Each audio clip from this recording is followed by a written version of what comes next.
Cümleten selamun aleyküm hanımlar. Diva Patik YouTube kanalıma hepiniz hoş geldiniz. Bugün birlikte iki şiş dikişsiz çok güzel bir patik yapacağız. Ben patiğimde krem, mavi ve kırmızı olmak üzere 3 tane normal patiklik ip kullandım. Şişlerim 3 numara. Hemen modelimi de gösteriyorum. İşte hanımlar, modelimiz bu şekilde. Çok şık, çok güzel bir patik oldu. Patiğimizi baştan sona 2 şiş ile yaptık ve patiğimizin hiçbir yerinde dikişimiz yok. Arka bölüm bu şekilde, taban bu, kenarları böyle. Ön bölümde şöyle bir desenimiz var. Bu patik benim elimin ölçülerine göre 37-38 numara, ayaklar için uyumlu oldu hanımlar. Örerken size ölçüleri de vereceğim. Ona göre patiğin boyutunu ayarlayabilirsiniz. Dileyen 40 ilmek yapabilir, 40 numaraya uygun yapabilir ya da dileyen 36 numara yapabilir. Ölçüleri vereceğim sizlere. Şimdi patiğimize kenar bölümünden başlayacağız. Krem ipimiz ile 22 ilmek olarak hanımlar. Öncelikle 22 ilmeği atacağım. Kaç numaraya göre yaparsanız yapın. Başlangıç sayımız aynı. 22 ilmek. Şu birinci ilmeğim. 2, 3, 4, 5.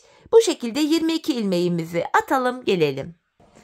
Evet hanımlar, 22 adet ilmeğimi attım. Hemen şu kenarımıza düğümümü atıyorum. Geri dönüyorum. Patiğimizde haroşa örgü uygulaması yapacağız hanımlar. Ben örgümüzün hem arka yüzünde düz örgü örerek haroşalarımı elde ediyorum. Kenardaki ilk ilmeğimi örmeden aldım. Diğer ilmeklerimi düz yani haroşa olarak örüyorum.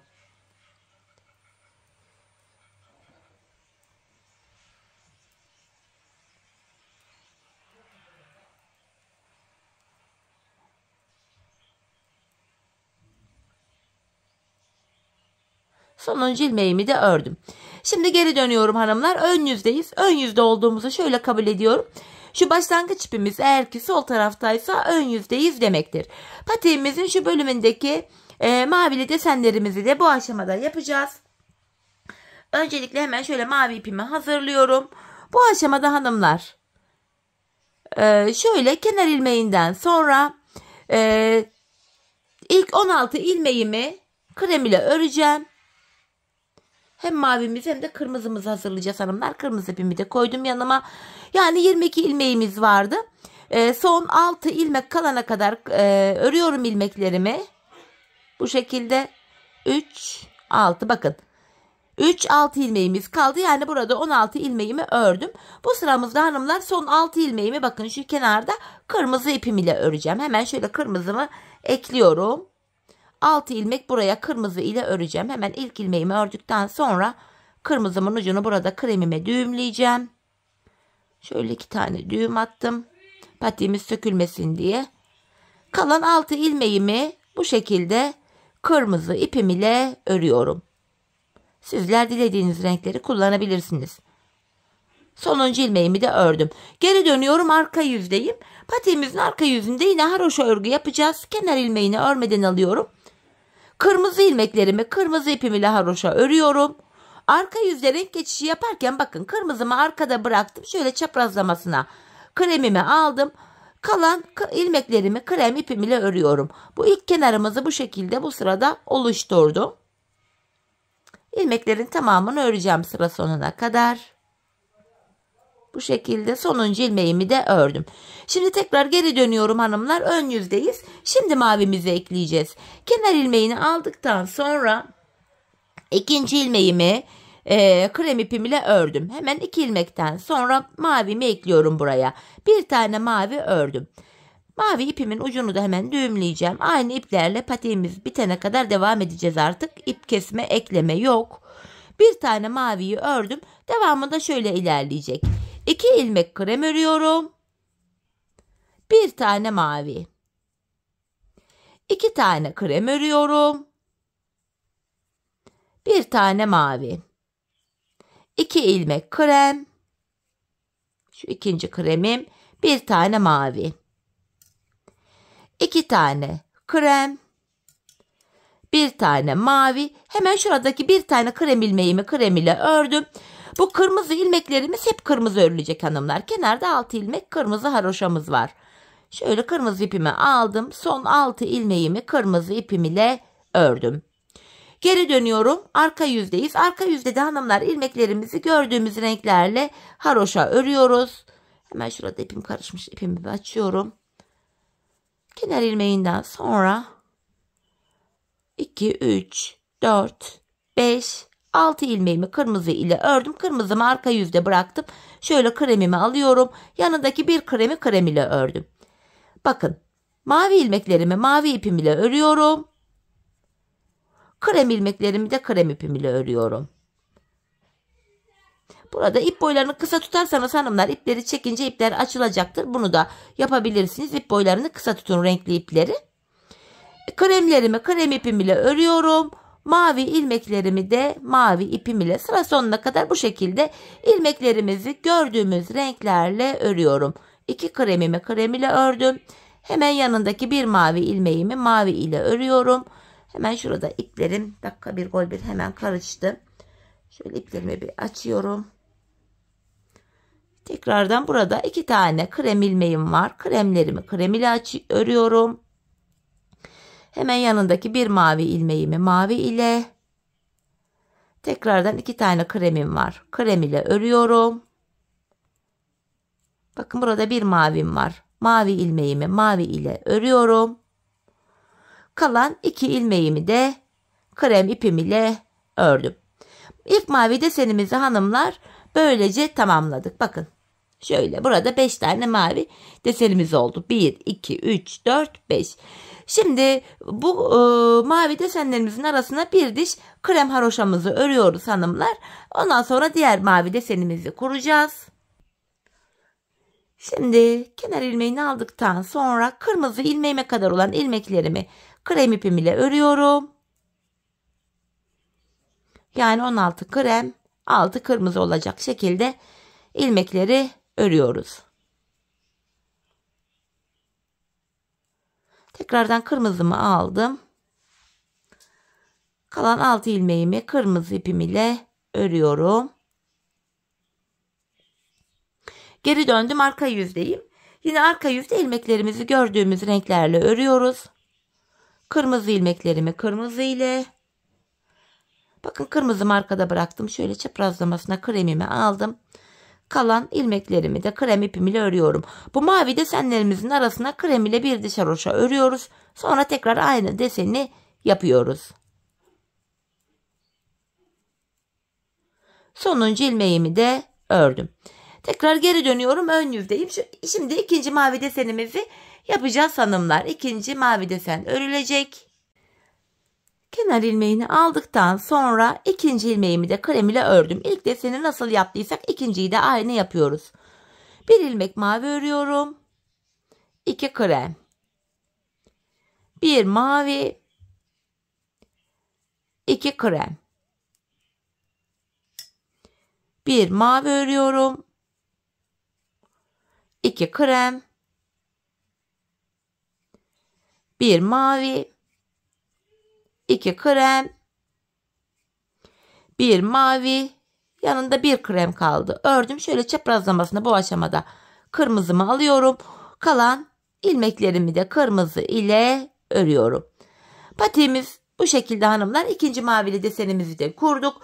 Tekrardan şu anda arka yüzdeyim. Yine arka yüzde ilmeklerimizi gördüğümüz renklerle örüyoruz.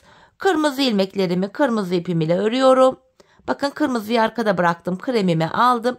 Krem ilmeklerimi krem ile, mavi ilmeklerimi de mavi ile örmeye devam edeceğim. Renk geçişlerinde arka yüzde ipimizi arka yüzde bırakarak bu renk geçişlerini yapıyoruz hanımlar. Tekrardan bu 2 kremimi krem ile örüyorum. Hemen şurada bir mavim var, mavi ile. 2 kremimi krem ile örüyorum. Bir mavi ilmeğim var, mavi ile örüyorum. Tekrardan 2 ilmek krem.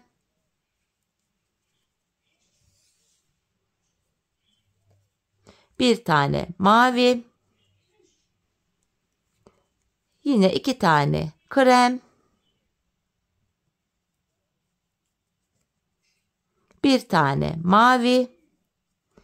Ve tekrardan şu kremimi aldım. Hemen son 2 ilmeğimi de krem ile örüyorum. Bakın ikinci mavili desenimizi de böylece yaptık hanımlar. Bakın görüntümüz şu. Şimdi tekrar araya kırmızı olan yere kadar ilmeklerimizi bir diş krem ile haroşa öreceğiz. Şu son 6 ilmeğimiz devamlı kırmızı ile örülüyor hanımlar. Bakın modeli üzerinde göstereyim. Devamlı kırmızı ile örülüyor.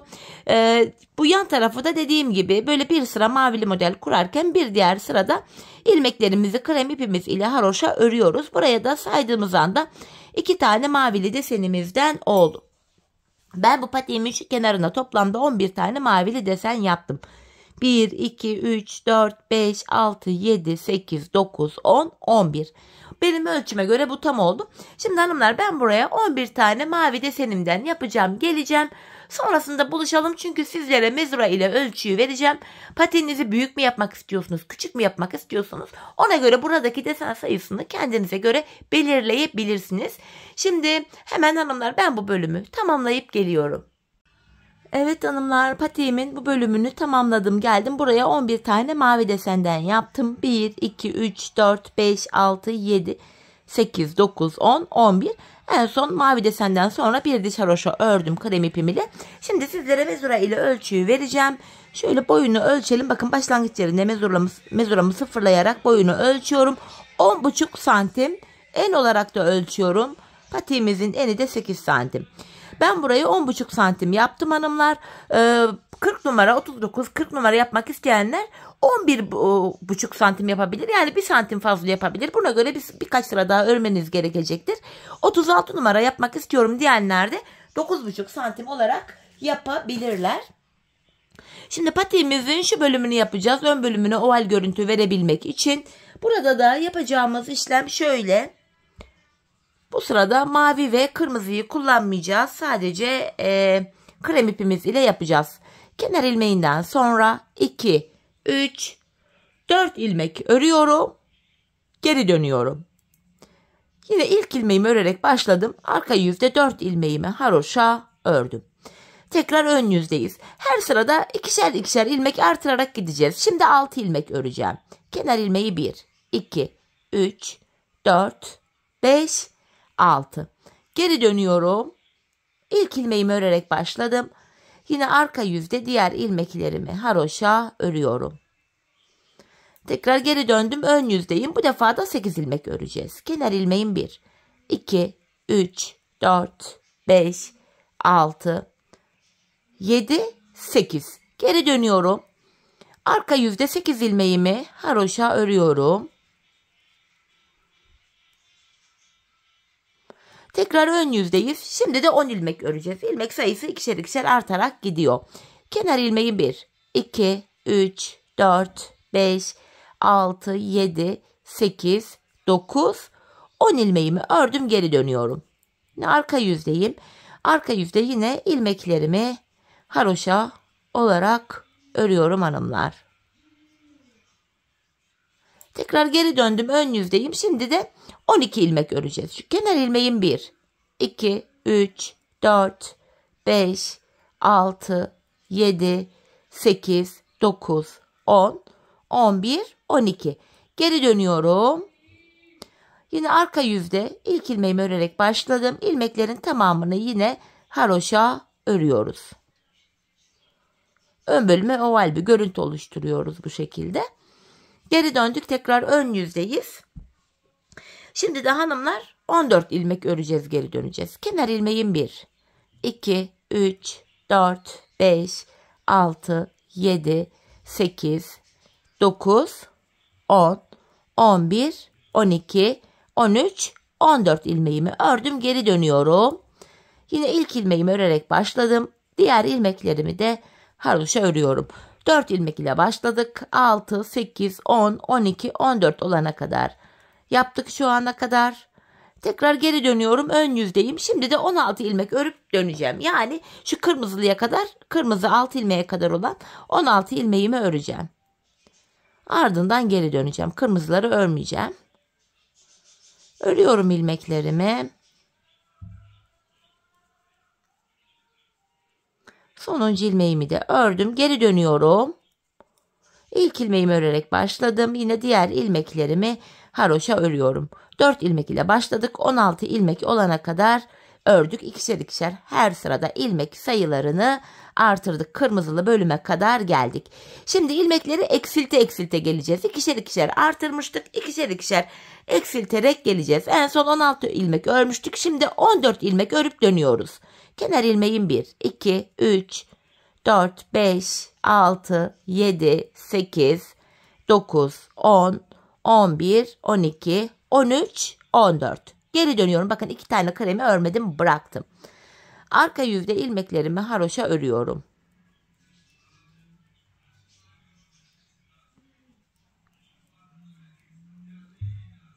Tekrar ön yüzdeyiz. Şimdi 2 ilmek daha bırakacağım. Yani 12 ilmek öreceğim. Geri döneceğim. 12 ilmek.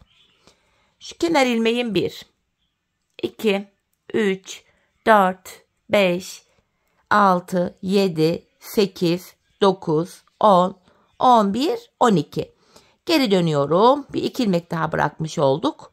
Arka yüzde 12 ilmeğimizi haroşa örüyoruz yine.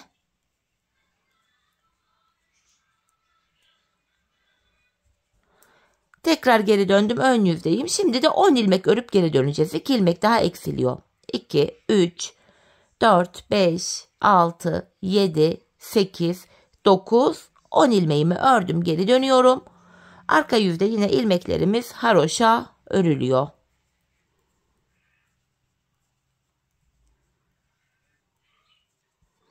Tekrar geri döndüm. Ön yüzdeyim. Şimdi de 8 ilmek öreceğim. Geri döneceğim. 2 ilmek daha bırakacağız kenarda.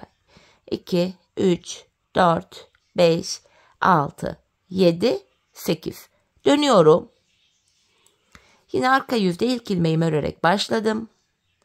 Diğerlerini de haroşa örüyorum. Tekrar geri döndüm. Ön yüzdeyiz. Kenar ilmeği 1, 2, 3, 4, 5, 6 ilmek ördüm. Döndüm. Arka yüzde ilk ilmeğimi örerek başladım. İlmeklerimi haroşa örüyorum. Yeniden geri döndük. Şimdi de 4 ilmek öreceğiz. 4 ilmek ile ilk başlamıştık modele. Buraya 4 ilmek ile bitecek. En son 4 ilmek öreceğim. Kenar ilmeği 1, 2, 3, 4. Geri dönüyorum. Arka yüzdeyim. Arka yüzde 4 ilmeğimi örüyorum. Patiğimizin hanımlar şu kenarındaki bakın. Şu bölümü böylece yapmış olduk. Şimdi patiğimizde şu ön bölümü yapacağız hanımlar. Bakın şu bölüme geldik. Bu bölümdeki desenimizde 9 sıradan oluşuyor. Şimdi burada modelimizde hanımlar 9. sıradayız. 9 sıradan oluşan modelimizin ilk sırasındayız. Artık ilmekleri sıra sonuna kadar öreceğiz, döneceğiz. Modelimizi kuracağız. Modelde ilk sıramız.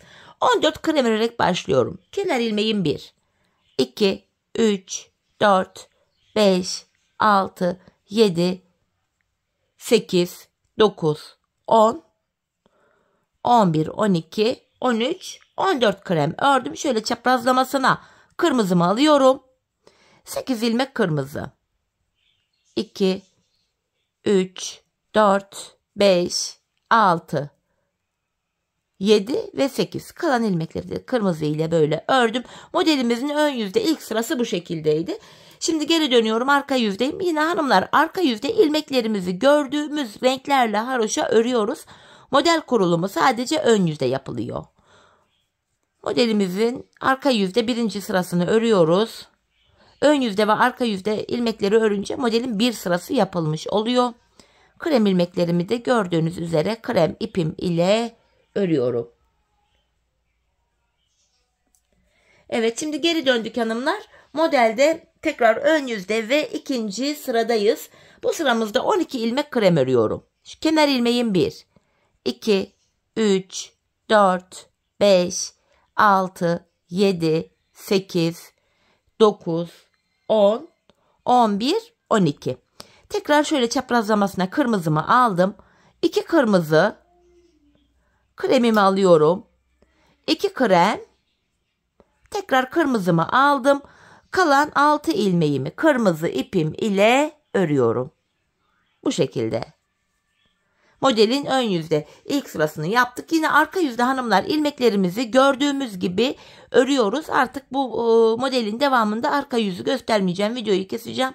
Sizler arka yüzde, ön yüzde ilmeklerimizi hangi renklerle ördüysek aynı renklerde öreceksiniz. Bakın model kurulumu yok. Kırmızı ilmeklerimi kırmızı ipim ile, krem ilmeklerimi de arka yüzde krem ipim ile örüyorum. Arka yüzde modelin ikinci sırasını böylece tamamladık. Tekrar ön yüzdeyiz. Bu defa modelde 3. sıramız. Bu sıramızda hanımlar 10 ilmek krem örerek başlıyorum. Kenar ilmeği 1, 2, 3, 4, 5, 6, 7, 8, 9, 10. Şöyle çaprazlamasına kırmızımı aldım. 2 kırmızı örüyorum. Kremimi aldım. 2 krem. Şimdi buraya 2 tane mavi öreceğim. Şöyle alttan mavi ipimi şöyle gevşek esnek bir şekilde getirelim. Patiğimizin arka bölümünde hanımlar gergin durmasın. Bakın esnek bir şekilde şöyle mavimi getirdim. Şöyle asılınca esnekliği kaybolmasın diye gevşek bir şekilde alıyorum. 2 mavimi ördükten sonra tekrar kırmızımı aldım. Kalan 6 ilmeğimi kırmızı ipim ile örüyorum. Ön yüzde modelin 3. sırası bu şekildeydi. Şimdi geri döneceğiz. Yine arka yüzde ilmekleri gördüğümüz renklerle örelim gelelim. Evet, arka yüzde ilmeklerimi ördüm. Şimdi tekrar ön yüzde ve modelimizde de 4. sıradayız. Bu sıramızda kenar ilmeğimle birlikte toplam 8 tane krem örüyorum. 5, 6, 7, 8. Şimdi alttan şöyle çaprazlamasına kremin altından geçirerek kırmızımı aldım. 2 kırmızı, yanına 2 krem,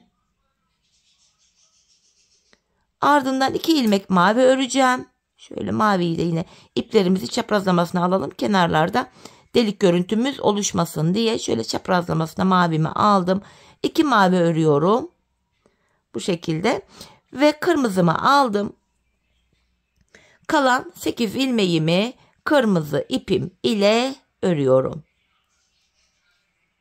4. sıramız hanımlar bu şekildeydi. Şöyle. Arka yüzde ilmeklerimizi örelim gelelim. Evet hanımlar, arka yüzde ilmeklerimi ördüm. Tekrar ön yüzde modelde 5. sıradayız. Bu sıramızda 6 krem örüyorum. Kenar ilmeğim 1, 2, 3, 4, 5, 6. Tekrardan şöyle kırmızımı aldım. 2 kırmızı,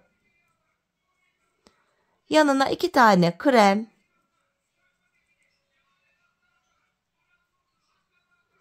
2 tane mavi örüyorum. Tekrar yanına 2 tane kırmızı, yeniden buraya 2 tane krem ve kalan 6 ilmeğimi de kırmızı ipim ile örüyorum. 5. sıramızı da yaptık. Arka yüzde ilmeklerimizi örelim gelelim. Evet hanımlar, yeniden ön yüzdeyiz ve modelde 6. sıradayız. 6. sıramızda şu desenimiz artık böyle kapanmaya başlıyor. Buraya hanımlar 8 tane krem örerek başlıyorum. Kenar ilmeği 1, 2, 3, 4, 5, 6, 7, 8. Ardından şöyle kırmızımı aldım. 2 kırmızı, hemen yanına 2 tane krem. 2 kremden sonra mavimi alıyorum. 2 ilmek mavi ve kalan 8 ilmeğimi de kırmızı ipim ile örüyorum. 6. sıramız bu şekildeydi. Yine arka yüzde ilmekleri örelim gelelim. Evet hanımlar, yeniden ön yüzde ve modelde 7. sıradayız. Bu sıramızda 10 tane krem örüyorum. Kenar ilmeğim 1, 2, 3, 4, 5, 6, 7, 8, 9, 10. Kırmızımı aldım. Hemen 2 kırmızı. Hemen yanına 2 tane krem. 2 tane mavi. Ve kalan son 6 ilmeğimi de kırmızı ipim ile örüyorum. 7. sıramız da böyleydi. Şimdi hanımlar arka yüzde ilmeklerimizi gördüğümüz renklerle örelim gelelim. Evet hanımlar, yeniden ön yüzde ve modelde 8. sıradayız. 12 krem örerek başlıyorum. 2, 3, 4, 5, 6, 7, 8, 9, 10, 11, 12. Hemen yanına 2 tane kırmızı örüyorum.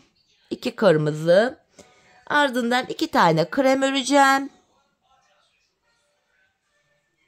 Ve tekrar kırmızımı aldım. Kalan 6 ilmeğimi kırmızı ile örüyorum. 8. sıramız böyleydi. Arka yüzde ilmeklerimizi örelim gelelim. Evet hanımlar, yeniden ön yüzdeyiz ve modelimizde 9. yani sonuncu sıradayız. Bu sıramızda da hanımlar ilk 14 ilmeğimi krem ile örüyorum. 2, 3, 4, 5, 6, 7, 8, 9, 10, 11, 12, 13, 14. Tekrar kırmızımı aldım. Kalan 8 ilmeğimi de kırmızı ipim ile örüyorum. Ortadaki modelimizin son sırasını bu şekilde yaptık. Şimdi arka yüzde yine ilmekleri örelim gelelim. Evet hanımlar, şimdi modelimizi burada tamamladık. Tekrar burada da yine şu artırmalı desenimizi yapacağız. Fakat öncesinde 16 tane krem, 6 tane kırmızı olacak şekilde ilmeklerimizi örüyoruz.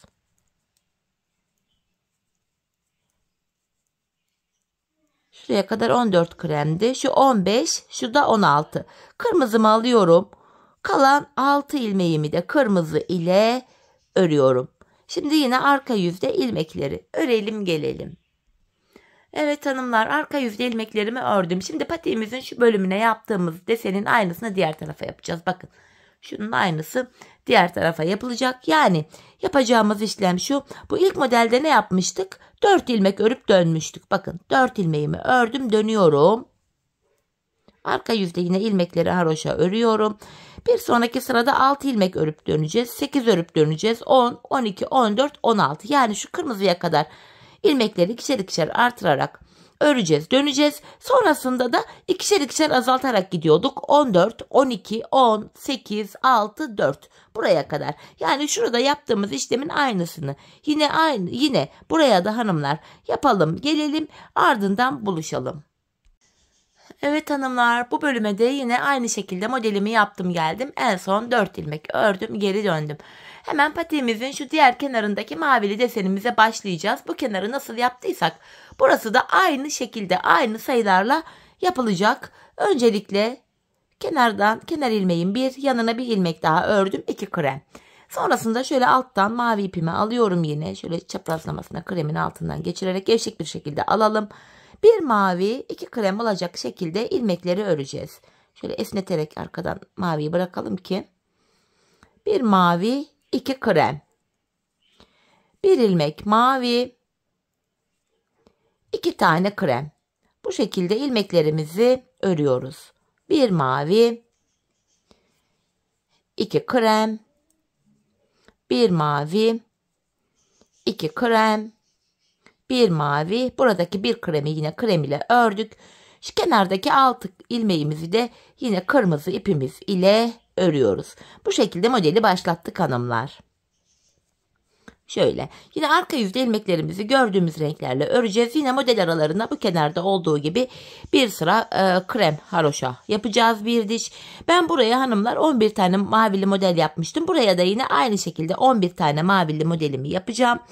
11. maviden sonra yine ilmekleri bir diş krem ile öreceğim. Kalan 6 ilmeği de kırmızı ile yapacağım.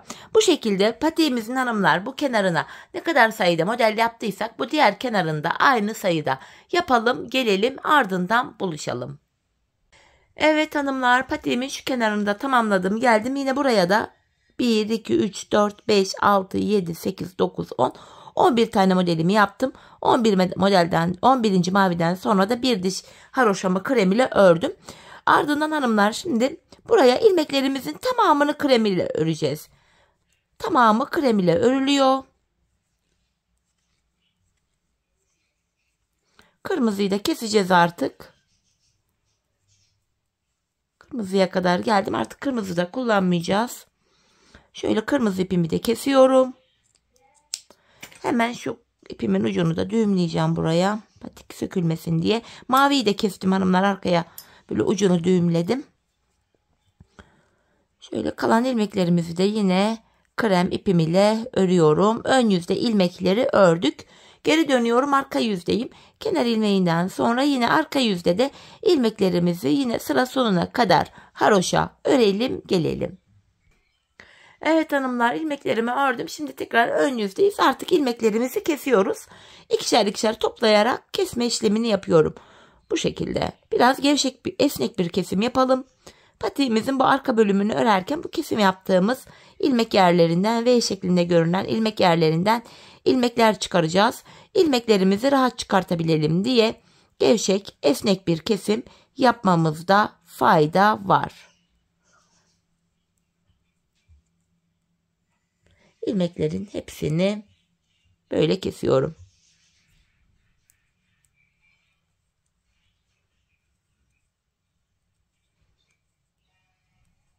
Son bir ilmeğim kaldı, onu da kestim. En son şurası sıkı ve sağlam olsun diye 2 tane de zincir çekip ipimi kesiyorum. Patiğimizin üst bölümünü böylece tamamladık hanımlar. Şimdi patiğimizin tabanını öreceğiz. Hemen şu bölümden, bakın şu geniş olan bölümden sırasıyla kenar ilmek yerlerine girerek buradan ilmekler çıkaracağız. Hemen krem ipimi yine alıyorum. Şurada ilk kenar ilmek yerine girerek ilmekler çıkaracağız. Bir tık uzun şiş kullanacağım hanımlar bu bölümde. Dileyen misinalı şişle de yapabilir. Bakın ilk kenar ilmek yerine ilmeğin 2 kanadına birden girerek bir ilmek çıkarttım. Sırasıyla buralardan böyle ilmekler çıkarıyoruz. Şu ikinci ilmeğim. 2 ilmekten sonra burayı da düğümlüyorum. Şöyle ilmek çıkartmaya devam ediyorum. Şu üçüncü ilmeğim. 4, 5, 6, 7, 8. Bu şekilde hanımlar diğer uca kadar ilmeklerimizi çıkaracağız. Ben bu uçtan şu diğer uca kadar toplamda 83 ilmek çıkarttım. Sizler şu mavi desenli bölümü benden az ya da çok yaptıysanız ilmek sayınız benden ya az olur ya çok olur. Buna göre buradan çıkaracağınız ilmek sayısı değişiklik gösterebilir. Dediğim gibi ben bu bölümden toplamda 83 ilmek çıkarttım. Şimdi buradan şu diğer uca kadar ilmeklerimizi çıkaralım gelelim. Evet hanımlar, diğer uca kadar toplamda 83 ilmeğimi çıkarttım. Şimdi geri dönüyorum, arka yüzdeyim. Bu aşamada kenar ilmeğini örmeden alıyorum. Diğer ilmeklerimi sırasıyla sıra sonuna kadar haroşa yani düz olarak örüyoruz. Bu şekilde sıra sonuna kadar ilmeklerimizi örelim gelelim. Evet hanımlar, ilmeklerimi ördüm. Şimdi ön yüzdeyiz. Artık taban kesimine başlayacağız burundan başlayarak. Benim şişimde 83 ilmeğim vardı. Patiğimin burun kısmına 7 ilmek olarak başladım hanımlar. Şöyle şişimde 83 ilmeğim var. 83'ten 7 ilmeği çıkarınca geriye 76 ilmek kalıyor. 76 ilmeği de iki yana eşit paylaştırınca kenarlara 38'er ilmek düşüyor. Fazla misal, siz bu kenarları fazla yaptınız, ilmek sayınız benden çok. 83 değil de 85 ilmeğiniz var. Bu defa 85'ten 7 ilmek çıkarıyorsunuz. Geriye 78 ilmek kalıyor. 78 ilmeği de iki yana paylaştırınca yanlara 39'ar düşüyor. Bu hesaplama, ilmek hesaplaması tabanda böyle yapılıyor. Şimdi öncelikle hanımlar, ben şu kenarımda 38 adet ilmeğimi öreceğim. Şu kenar ilmeği 1, 2, 3, 4, 5 bu şekilde 38 ilmeğimi örüp geliyorum. 38 ilmeğimi ördüm geldim hanımlar. Şimdi burun kısmı için 7 ilmek daha örüyorum. 1, 2, 3, 4, 5, 6, 7. 7'den sonra tekrar geri döneceğiz. Saydığımız anda şu sol tarafta da 38 kalıyor. Şimdi geri döndüm. İpim karşıda, ilkini örmeden aldım. 7 ilmeğimi tekrar örüyorum. 3, 4, 5, 6, 7. Tekrar geri döndüm. 7 ilmek ile şu orta bölüme bir diş haroşa oluşturduk. Şimdi bu tabanımızda 13 ilmek olana kadar kenarlardan her sırada birer ilmek alacağız.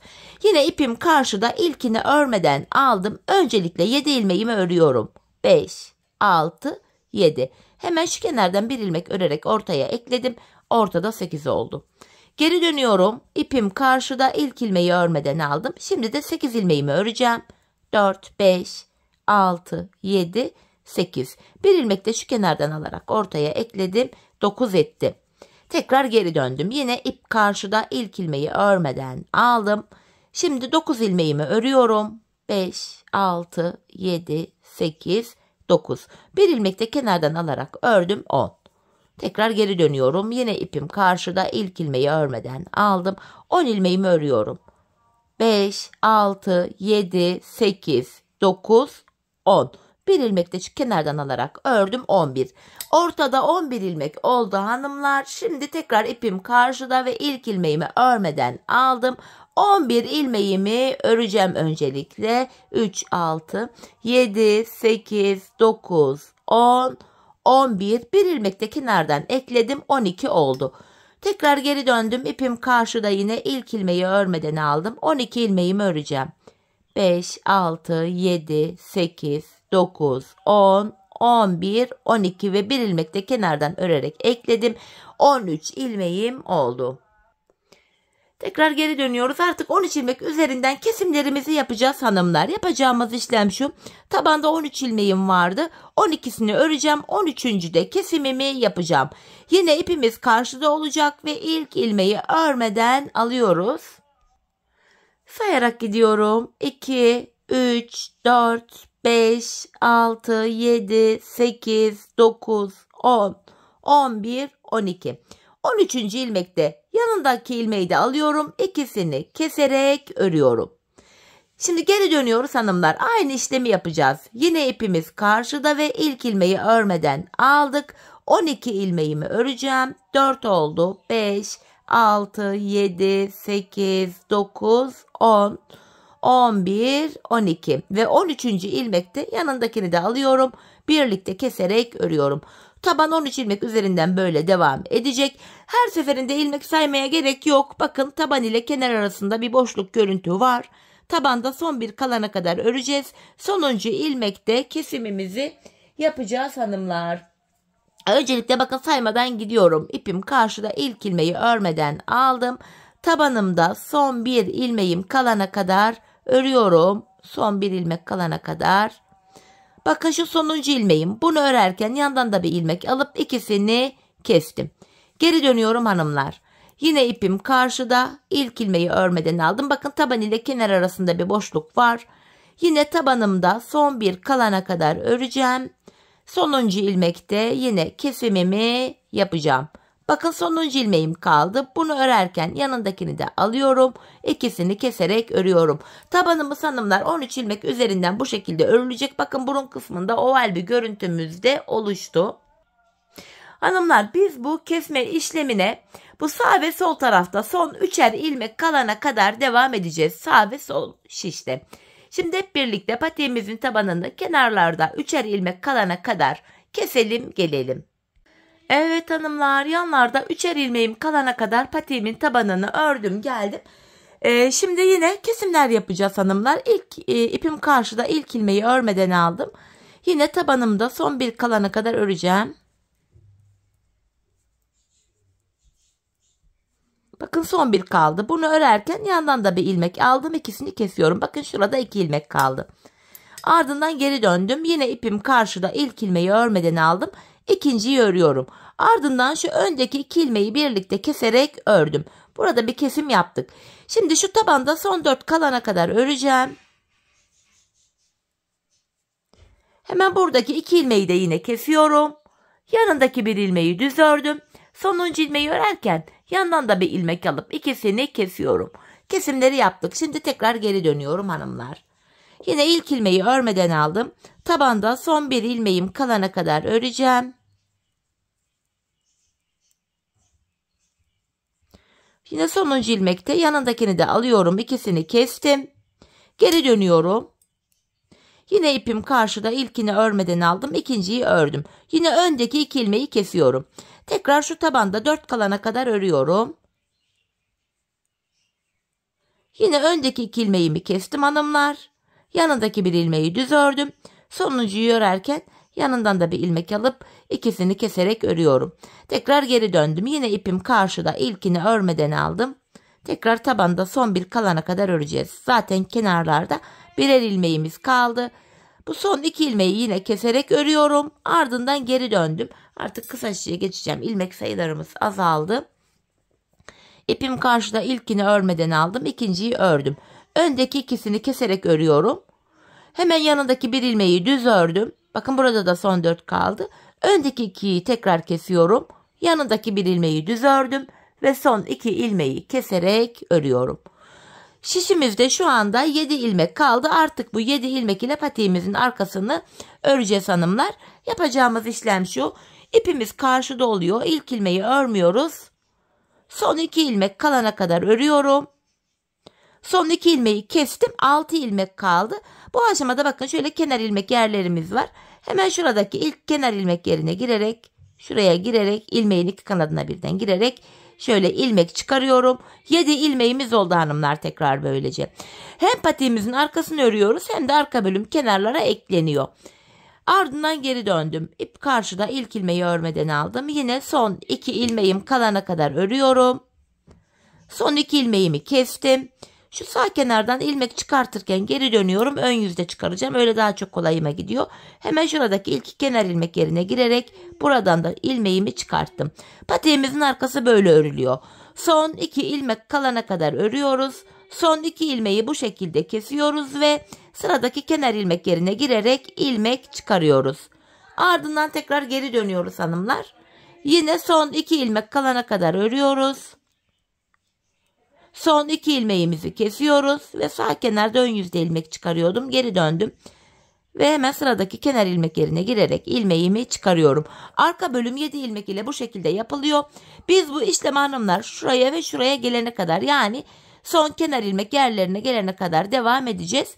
Şimdi hep birlikte patiğimizin arka bölümünü bu son kenar ilmek yerlerine gelene kadar örelim gelelim. Evet hanımlar, son kenar ilmek yerlerine gelene kadar patiğimin arka bölümünü ördüm geldim. Artık ilmeklerimizi kesiyoruz. Ben tığ ile kolay kesim yapabiliyorum hanımlar. Şöyle tığ yardımıyla yine ilmeklerimi ikişer ikişer toplayarak kesiyorum. Şuradaki ipimizin ucunu da şöyle atlatarak, gizleyerek getiriyorum. Bu şekilde son bir ilmeğim kaldı. Onu da şöyle kestim. Hemen şöyle dibine batarak burayı bir düzlüyorum. Evet, patiğimizin bu kesim bölümünü de yaptık hanımlar. Patik normalde bitti ama ben patiğimin kenarına şöyle 2 sıradan oluşan bir kenar oyası gittim. Bu kenarımız daha sıkı, sağlam oluyor. İlk sıramı krem ipimle yapacağım. Yapacağım işlem şu hanımlar. İpimi tığıma doluyorum. Hemen sıradaki kenar ilmek yerine ilmeğin iki kanadına birden girerek ilmek çıkarıp tığımdaki 3 ilmeği topluyorum. İpimi tığıma doladım. Sıradaki kenar ilmek yerinden ilmek çıkarttım. Tığımdaki 3 ilmeğimi topluyorum. Bu şekilde ipimizi tığımıza doluyoruz ve sıradaki kenar ilmek yerine girerek ilmek çıkarıyoruz. Ardından da tığımızdaki 3 ilmeği topluyoruz. Kenar oyamızın ilk sırası bu şekilde yapılıyor. Patiğimizin çevresini hanımlar bu şekilde ilk başladığımız yere kadar yapalım gelelim. Evet hanımlar, kenar oyamın ilk sırasını tamamladım geldim. En son şuraya bir tane zincir çekip ipimi kesiyorum. Bu ilk sırayı tamamladık. Hemen ipimizin ucunu gizleyeceğim. Sonra kenar oyamızda ikinci sıramızı yapacağız. Şu arka ilmek aralarına girerek ucumuzu gizledim. Şimdi kenar oyamızda ikinci sıramızı yapacağız. Bunun için de mavi ipimi kullanacağım. Şöyle mavi ipim ile önce bir ilmek oluşturuyorum. Ardından hemen bitirdiğimiz yere şöyle girerek ilmeğimi buraya sabitledim. Ters sık iğne yapacağız hanımlar. Yani geri geri gideceğiz. Bakın bir gerideki sık iğnenin içine batarak ilmek çıkarıyorum. Tığımdaki ilmekleri topluyorum. Dileyen normal düz sık iğne yaparak da gidebilir. Ben ters sık iğne tekniği kullandım. Tekrar bir gerideki krem sık iğnenin içine girerek ilmek çıkarıyorum. Tığımdaki ilmekleri topluyorum. Soldan sağa doğru gidiyoruz. Geri geri gidiyoruz hanımlar. Bir gerideki sık iğnenin içine batarak ilmek çıkartıyorum. Tığımdaki ilmeklerimi topluyorum. Kenar oyamızın ikinci sırası bu şekilde yapılıyor. Geri geri gidiyoruz. Dediğim gibi dileyen normal sık iğne yaparak da düz sık iğne tekniğiyle de yapabilir. Şimdi bu şekilde ilk başladığımız yere kadar, yani şuraya kadar patiğimizin çevresini dolanalım gelelim. Evet hanımlar, mavi kenar oyamı da tamamladım. Yine buraya bir tane zincir çekip artık mavi ipimi de kesiyorum. Hemen bu mavi ipimin ucunu da şöyle mavi ilmek aralarına girerek gizleyeceğim. Patiğimizi böylece tamamlamış olduk. İp gizlemeleri de hanımlar dikkat edelim. Hani patik ayağımıza girdikten sonra bu ipler çıkarsa hoş bir görüntü olmaz. Bu nedenle iplerimizi mutlaka gizleyelim. Şöyle. Evet hanımlar, patiğimizi tamamladık. Bakın görüntü itibariyle şeklimiz bu. Modelin bu topuk bilek videosu akşam saatlerine denk geldiği için renk biraz farklı görünebilir. Lambanın ışığından kaynaklı. Hemen sizlere bir de manken ayağıma giydirip göstereceğim modelim. Çok güzel, çok farklı, şık bir patiki oldu. Ben çok beğenerek, çok severek yaptım. Umarım sizler de patiğinizi benimle birlikte beğenerek, severek yaparsınız. Yapacak olanlara da şimdiden kolay gelsin diyorum. Hemen göstereyim modelimizde. İşte hanımlar, modelimizin mankendeki duruşu da böyle. Patiğimizin tabanı, bakın topuk kısmı, kenarları, ön bölümü, model bu. Evet, yine birlikte güzel bir modelin daha sonuna geldik. Umarım sizlere faydalı, hoş bir video olmuştur. Yeni modellerde, yeni videolarda buluşmak dileğiyle. Şimdilik hoşça kalın, sağlıcakla kalın.